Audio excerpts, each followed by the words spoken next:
I'm just not ready for a relationship right now. I need time and space to heal. I need to work on myself. Famous last words from your avoidant ex before they immediately hopped into a new relationship and immediately committed to this new person. It is earth-shattering. It is heartbreaking, gut-wrenching. You feel like somebody reached into your chest and ripped out your heart. It's like you meant nothing to this person. Just prior to being ditched by them, they were telling you how nobody ever made them feel the way you do, and they're so lucky to have met you. And then suddenly, not only is it over, are they blindsiding you, they're immediately hopping into a new relationship after telling you they weren't ready for one. And your mind is absolutely blown, and you're trying to figure out what you did wrong. What's so special about this new person that you didn't have to offer? It is not uncommon for avoidants to be serial daters, jumping from one relationship to another. This goes back to their insecurities. This is a person that really needs external validation to feel better about themselves. They don't know how to feel good about themselves without getting that attention. But the thing is, they need that attention to be surface level. They feel very unsafe with emotional intimacy, with vulnerability. It makes them absolutely feel anxiety, and they feel the need to run away when emotional intimacy is building in a relationship, especially if you're dealing with a dismissive avoidant or a fearful avoidant that leans dismissive. But both fearful avoidance and dismissive avoidance are insecure and rely on external validation, and they do avoid. So keep in mind, not only is that new relationship giving them that validation that they crave, it's also helping them avoid processing the emotions of the breakup. It's a distraction. That dopamine is flowing. It's helping them feel good again. It's numbing those emotions that they don't want to face. And the distraction is distracting them from the emotions that they don't want to face. That's how they've learned to deal with stress. That's how they've learned to deal with problems, is to push it away, run from it, distract themselves, and stick their head in the sand like an ostrich. Now, also keep in mind, when the avoidant jumps into a new relationship, and especially if they immediately commit, chances are this new person is also emotionally unavailable as well. That way, there is no threat of emotional intimacy. There's no threat of vulnerability. This person's walled off. The avoidant is walled off. They don't have to be vulnerable with each other. It feels safe. But with you, it felt unsafe because you were emotionally available. You were emotionally present for them, and emotional intimacy was growing in the relationship. That causes them to feel unsafe because within an emotionally available partner, there's an unspoken pressure for the avoidant to be available and vulnerable in return.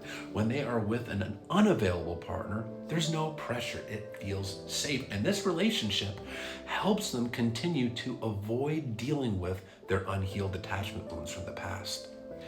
This does go back to their childhood. This is a person that experienced consistent childhood emotional neglect. Their parents or their caretakers didn't give them the love and the nurturing in the way that they needed, often growing up in households where you don't talk about feelings.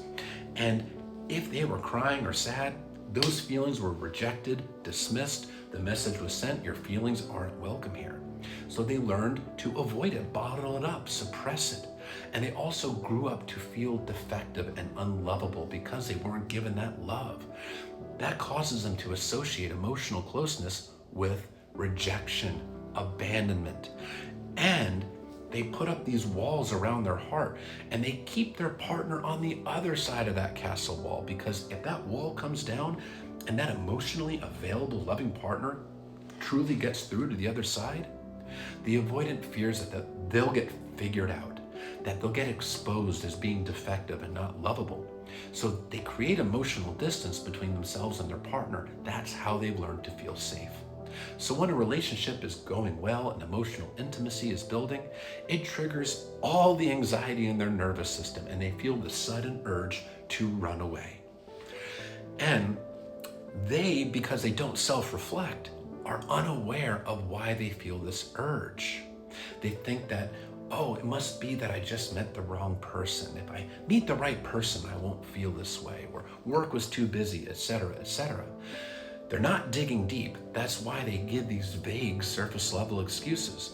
Think about it this way. If you have these fears, if you have these strong urges to run away, and you're just suddenly detaching from your emotions, but you refuse to reflect on it, you refuse to think about it, how can you possibly articulate it in a coherent manner to your partner? You can't. So that's why they come up with these very vague things, but that's also why they can immediately jump into a new relationship. They need that validation, and they're looking to avoid any of the negative emotions of how they just hurt you and the ending of the relationship. They're trying not to think of you. They're trying not to think of anything. They're trying to numb themselves, feel better, and distract themselves. It's a very painful thing to go through, because rest assured, when they are doing this behavior, when they are quickly jumping into a rebound, they're not thinking of you. They're not thinking of how this will impact you. They're not thinking of that at all. They're only thinking of themselves and what they perceive that they want, need, feel, or fear in the moment. When an avoidant is triggered, they become wholly self-absorbed in that moment, not being able to see past their own nose, because they're looking to soothe themselves. They're looking to feel better about themselves. And what do? They avoid. They avoid dealing with anything painful, and they avoid those attachment wounds. And the new relationship is the perfect method of avoiding. It's also known as monkey branching, swinging from one limb of the tree to the other without letting go of the previous limb until you have a new one in hand. It's a metaphor for serial dating, and it's very common with avoidance because they're insecure, and it's a great way to avoid.